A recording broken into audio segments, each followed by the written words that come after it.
Salut à tous, on se retrouve pour une nouvelle vidéo et il s'agit d'une vidéo livre-film où je vais vous parler de mon dernier coup de cœur. Il s'agit de Dark Shadows, le tome 1, La malédiction d'Angélique de Lara Parker, publié aux éditions Michel Lafon. Alors, en temps normal, vous savez que quand j'ai un coup de cœur, je vous fais une vidéo book review. Le problème, c'est que vu que celui-ci est sorti en film, plutôt que vous faire une vidéo book review, une vidéo livre-film, je me suis dit que j'allais vous faire livre-film directement. C'est un coup de cœur. Vraiment une histoire qui m'a énormément touchée. Je commence donc à vous parler du roman. Alors ici on va suivre l'histoire d'Angélique qui est une jeune enfant qu'on va suivre au fur et à mesure de son histoire jusqu'à devenir une femme adulte. Elle vit avec sa mère proche de l'océan et sa mère en fait est une sorcière moderne, on va dire ça comme ça. C'est une guérisseuse. Donc on est à l'époque où il y a des guérisseuses, on est à l'époque aussi de l'esclavage. Concernant la canne à sucre, Angélique vit avec sa maman près de l'océan en Martinique. Elle est très heureuse d'être avec sa maman, elles n'ont pas forcément beaucoup d'argent, mais Angélique s'en fout puisqu'elle est amoureuse de l'océan et elle aime énormément sa mère. Un jour, son père va venir la chercher et sa mère va la laisser partir, tout simplement parce que son père a promis de faire d'Angélique une femme, de l'aider justement à s'accomplir dans sa vie. Et comme quoi elle va devenir domestique dans une maison. La mère d'Angélique laisse donc partir sa fille à contre-cœur parce qu'elles sont très très proches. Sauf qu'en fait, le père d'Angélique est un grand manipulateur et un grand menteur. Puisqu'Angélique va se retrouver être en fait l'objet de son père. Il va se servir d'elle pour différentes raisons. Et Angélique, qui de base est une petite enfant très gentille, qui écoute bien, va petit à petit devenir très sombre. Au départ, on voit vraiment que c'est une fille qui est gentille, qui n'a pas une once de méchanceté, qui veut juste être aimée par son père, qui veut juste qu'il soit fier d'elle en fait. Donc elle se donne corps et âme et en fait, au fur et à mesure de l'histoire, on se rend compte que son âme se noircit parce qu'elle souffre, parce qu'elle en a marre que son père se serve d'elle. Et elle va commencer à s'intéresser au vaudou. Elle va découvrir un vieux livre là où elle vit, parce qu'en plus elle vit dans un endroit assez particulier, et son père du coup gère des champs et il a des esclaves qui récoltent la canne à sucre, et son père est très violent avec eux. Donc Angélique va commencer à s'intéresser au vaudou et elle va faire la connaissance du diable forcément, puisque le vaudou c'est de la sorcellerie aussi, et elle va se rendre compte qu'elle n'est pas totalement humaine, une humaine simple, puisqu'elle est dotée de dons et de pouvoirs et elle va les exploiter. Malheureusement pour Angélique, au début quand elle est enfant, elle ne réalise pas forcément que ce qu'elle est en train de faire est quelque chose de mal. Elle veut juste en fait se protéger et elle veut juste aussi devenir plus forte. Sauf qu'en grandissant, elle se rend bien compte que depuis qu'elle pratique le vaudou, le diable n'est jamais très loin, il la surveille et plus d'une fois il va lui pourrir la vie clairement, puisque à chaque fois que Angélique aura une once d'espoir, il viendra la détruire. Angélique est une femme qui aime tout, qui aime passionnément en fait, qui veut juste être aimée aussi. Et à chaque fois qu'elle aura un peu de sentiment pour un homme, il se passera quelque chose, il y aura un drame et elle se retrouvera à nouveau toute seule. C'est vraiment très touchant parce que l'histoire est vraiment centrée sur Angélique. Même si je pense, vous devez connaître le film de Tim Burton que je vais vous présenter après, le film de Tim Burton est centré sur Barnabas. Mais là, on suit vraiment Angélique de son enfance à devenir femme. Comment elle en est venue en fait à devenir aussi sombre et pourquoi elle est devenue aussi mauvaise. Et ce qui est dingue moi dans ce livre, c'est qu'à aucun moment je l'ai trouvée si dégueulasse que ça, quoi. Elle se comporte de manière très horrible avec certaines personnes, mais elle me fait tellement de peine que je me dis mais ma pauvre fille, en fait c'est normal qu'il y ait un moment donné tu vrilles et que tu deviennes aussi méchante parce que tout le monde t'en fout plein la tronche. Et cette histoire justement, le coup de grâce, ça va être Barnabas. Barnabas, c'est celui qu'on voit au tout début du roman. C'est un homme qui est maudit. Donc vous allez le découvrir assez vite, je vous spoil rien, on le sait dès la première page et on le sait aussi avec le résumé. Barnabas est un vampire et il a été maudit par Angélique justement, puisqu'Angélique est une sorcière.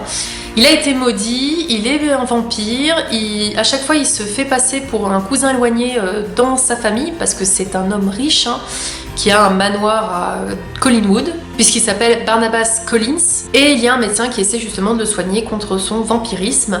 Et c'est comme ça que Barnabas va tomber sur le livre aussi d'Angélique, de son enfance, et c'est à travers la lecture de Barnabas qu'on va découvrir le passé d'Angélique et comment en fait cette femme lui a fait autant de mal, pourquoi lui en a fait autant aussi, pourquoi elle s'est acharnée sur lui. On va tout découvrir et franchement j'ai été happée par cette histoire. Il y a quelques chapitres de Barnabas, on n'en a pas non plus beaucoup en fait, je dirais qu'on en a peut-être environ 4 grand max, mais le reste est tout concentré sur Angélique et c'est un pur régal parce que Barnabas pour le moment, peut-être que dans le tome 2 ça changera, dans le tome 1 c'est pas le personnage qui est le plus transcendant, c'est pas celui qui m'a le plus intéressé ou intrigué, c'est vraiment Angélique. Angélique, ça a été un coup de cœur pour ce personnage parce qu'elle est impressionnante, elle a une force de caractère, une force de vivre hallucinante franchement. Elle m'a beaucoup fait de peine et c'est vrai que la fin, comme elle se termine, on pourrait s'arrêter là, mais c'est vrai que j'ai hâte de savoir la suite parce que c'est un petit retournement de situation qu'on s'y attend pas. Mais après, si vous avez vu le film, vous allez vous y attendre. Mais on s'y attend pas forcément. Et c'est vrai que la relation qu'elle a avec Barnabas, on s'en doute, hein, quand on découvre son histoire, on sait que lui va arriver à un moment donné ou un autre. Et celui qu'on pense être la victime se trouve en fait peut-être être l'enfoiré, tout simplement. Moi, Barnabas, pour moi, c'est un connard, clairement, j'ai pas d'autres termes. Ce qu'il a fait à Angélique est juste dégueulasse et ça fait que du coup, on justifie limite les actes horribles que fait Angélique en se disant elle a eu raison de se venger, elle a eu raison de le maudire parce que c'est une pourriture, tout simplement. Donc en fait, on se dit quel est le plus pourri ? Celui qui pratique la magie pour se venger ou celui qui est la cause en fait du malheur d'une autre personne. Donc c'est un livre vraiment très complet. Il y a beaucoup de personnes qui l'ont pas forcément aimé, je peux comprendre, c'est particulier, mais c'est vraiment une romance gothique. On plonge dans cette époque, on plonge aussi avec les esclaves et on se rend compte de ce qu'ils peuvent vivre. Franchement, ça a été un très gros coup de cœur. Je ne vous en dirai pas plus, je pense que j'espère en tout cas vous l'avoir bien vendu. Je vous mettrai de toute façon en barre d'infos ma chronique puisque bien sûr c'est un gros coup de cœur, je lui ai mis la note de 5 sur 5. Je passe maintenant au film. Alors le film en plus je viens de voir qu'il est sorti il y a un moment, c'était en 2012. Dedans on a mine de rien plusieurs acteurs que j'aime énormément comme Johnny Depp, Helena Bonham Carter et Eva Green. Alors Eva Green c'est vraiment un personnage que j'aime énormément, je l'ai beaucoup découvert surtout dans la série Penny Dreadful, une série que je vous recommande. Cette série je l'ai juste adorée et l'actrice est juste royale dedans, elle joue super bien. Donc on va se dire le film il a de très bons acteurs, on part très bien, des acteurs que j'aime énormément. Une ambiance à la Tim Burton, hein, on connaît tous Tim Burton et j'adore ce réalisateur. Mais j'ai été vraiment déçue, énormément déçue par le film. Je m'en rappelais un petit peu, hein, je l'avais vu déjà il y a très longtemps. Mais en fait Tim Burton l'a vraiment tourné à la dérision et à l'humour. Et c'est dommage parce que quand après on lit le roman, il méritait pas ça en fait. Le roman aurait pu être adapté en film d'une manière vraiment époustouflante. Je pense qu'on aurait pu être touché. On aurait pu même avoir les larmes aux yeux en découvrant l'histoire d'Angélique parce que moi mine de rien des fois ça m'a mis les larmes aux yeux parce qu'elle m'a fait énormément de peine. Donc c'est vrai que ce côté humoristique pour moi a tout flingué à l'histoire. Alors déjà petite précision parce que peut-être que vous ne savez pas, moi j'ai découvert ensuite le livre écrit par Lara Parker, donc Dark Shadows, s'est inspiré de la série, puisqu'il faut savoir que Dark Shadows, de base, c'était une série télé. C'était une série télé et c'est la personne qui a joué le rôle d'Angélique qui a eu envie d'écrire ce roman, tout simplement. Parce qu'elle voulait justement développer le personnage qu'elle incarnait, Angélique, et à savoir comment en fait Angélique en est venue à devenir aussi mauvaise. Parce qu'en fait, si on se base sur l'histoire effectivement du film ou quoi, ou de la série, on ne sait pas pourquoi Angélique est une sorcière aussi mauvaise, pourquoi elle est méchante comme ça.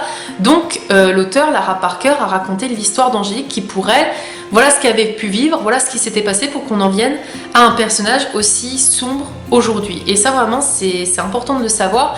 Parce que moi je me disais mais je comprends pas pourquoi le film a autant été différent du livre, mais c'est parce qu'en fait le film s'est aussi inspiré plutôt de la série d'ailleurs que je n'ai jamais regardée. Il y a quand même pas mal de différences entre le film et le livre.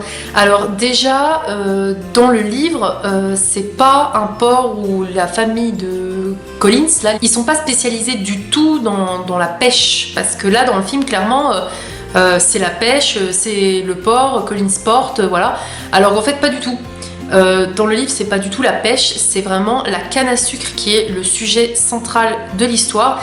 Et j'ai trouvé ça dommage parce que du coup on aurait pu rajouter un côté de l'époque Parce que là on se dit en fait voilà, à l'heure d'aujourd'hui bah, ils gèrent du poisson. Alors ok, hein, peut-être qu'il n'y a plus de canne à sucre, maintenant on passe au poisson. Mais j'étais quand même déçue de ce gros changement parce que ça n'a rien à voir avec le livre quoi. Un autre petit détail, alors on a un flashback dans le film où on voit l'époque un peu de l'histoire de justement Angélique, puisqu'on la voit comme étant domestique, on voit Barnabas avec Josette, et en fait ce qui m'a surpris c'est qu'ils avaient complètement inversé les couleurs de cheveux des personnages.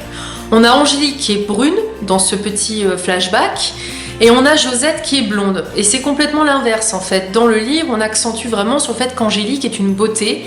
Elle a des cheveux blonds bouclés, elle a des yeux bleus saphir, c'est vraiment une fille magnifique.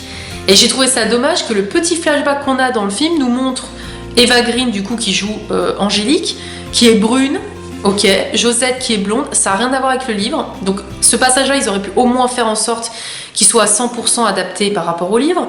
Et par contre, quand on est dans le film et qu'on est à l'époque actuelle, là, ils nous ont transformé Angélique en blonde et Josette en brune. Donc j'ai pas compris pourquoi ils ont fait ça au présent et pas au passé, enfin bref. Mais vous allez me dire c'est qu'un détail, c'est qu'une couleur de cheveux, mais ça me fait chier parce que quand on a une image vraiment d'un personnage qu'on apprécie comme moi, Angélique, je la voulais blonde, aux yeux bleus saphir, comme elle est décrite dans le roman et non pas brune comme là on pouvait nous la montrer dans le film. Le point positif par contre du film, c'est qu'il y a des personnages qu'on retrouve bien. La famille par exemple de Barnabas, on l'a bien. Le médecin Julia, on l'a bien. Alors par contre elle est complètement délurée dans le film, mais on la retrouve quand même tout comme dans le roman. Il y a un personnage par contre qui n'existe pas du tout dans le film, c'est Victoria, qui est donc le sosie de Josette. Elle n'existe pas du tout dans le livre, il n'y a jamais eu de Victoria. Donc je comprenais pas trop cette logique. D'ailleurs dans le film honnêtement cette partie là m'a complètement déçue. La fin de ce film d'ailleurs je ne la comprends pas. Enfin il y a beaucoup de choses où je trouve que c'était illogique et j'ai l'impression que le réalisateur est un peu parti en live. Et c'est dommage parce que c'est vraiment, quand on voit le livre, il méritait mieux que ça et je pense qu'il y a beaucoup de personnes qui n'ont pas eu forcément envie de lire le livre parce que le film était bien mais sans plus quoi. C'est tellement tourné à la rigolade qu'on se dit le livre ça va être pareil alors que pas du tout, il aborde vraiment des sujets très profonds. Je m'arrête là au niveau de la comparaison du livre et du film parce que malheureusement je peux pas vous en dire trop non plus sur le film parce qu'il se passe pas grand chose. Et il y a beaucoup d'événements où vous dites, je vous jure, what the fuck. Enfin, il y a des passages où je me suis dit, mais c'est quoi ces conneries? Qu'est-ce que ça vient foutre dans l'histoire? Alors, je veux bien, comme on dit, que les films ne peuvent pas reproduire les livres à 100%, mais il y a un minimum, il y a des détails qui peuvent être soignés. Et franchement, moi, le film, je l'ai regardé à nouveau. Je crois que j'ai vu peut-être dans ma vie déjà 2 fois, donc ça, c'était la 3e. Je ne regarderai pas à nouveau, pourtant j'adore les films de Tim Burton, j'essaie de tous les avoir, mais celui-ci fait partie de ceux que je n'ai pas aimé de ce réalisateur qui pourtant est un réalisateur chouchou, avec Beetlejuice. Pareil, Beetlejuice, j'ai jamais aimé, ça m'a dégoûté ce film, enfin c'est 2 films de ce réalisateur qui ne passent pas avec moi, c'est dommage, parce que mine de rien Dark Shadows, il y a quand même des très beaux décors, des très beaux costumes aussi, mais l'histoire elle est vide et c'est bien dommage. Donc franchement ne vous arrêtez pas s'il vous plaît au film, lisez vraiment le roman, il en vaut le détour et franchement je l'ai vraiment beaucoup aimé. Cette vidéo est maintenant terminée, j'espère qu'elle vous aura plu. N'hésitez pas à me dire du coup en commentaire, est-ce que vous avez vu le film Dark Shadows? Parce que je pense que vous avez peut-être plus vu le film que lu le livre. Et sinon, si vous avez lu le livre, est-ce que vous l'avez aimé ou pas? Ou en tout cas, dites-moi si je vous ai fait envie, parce que vraiment c'est un très gros coup de cœur. Et je vous mets le lien de ma chronique en barre d'infos. Et sur ce, je vous dis à très vite pour de prochaines vidéos. Salut!